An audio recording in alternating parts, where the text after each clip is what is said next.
पानी पी के खड़ा रहो।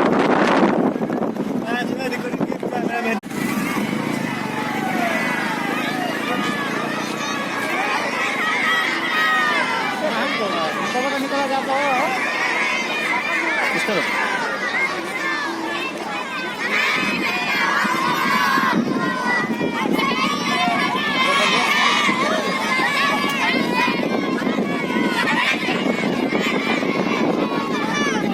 इतना स्पीड में कैसे करेंगे? वही नहीं आएगा जियो मैडम जी पहले ठीक बनी रही भाई सर ठीक है हां भाई ठीक है भाई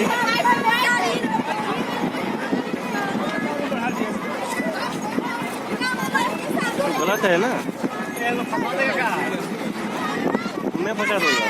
नहीं ऊपर बिहार सोरेन डिस्ट्रिक्ट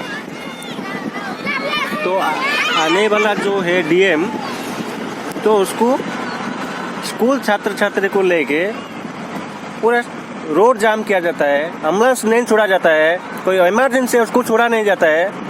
तो इसका गवर्नमेंट का रूल रेगुलेशन है, वही पूछने के लिए मैं सरकार को ये मैसेज भेजा।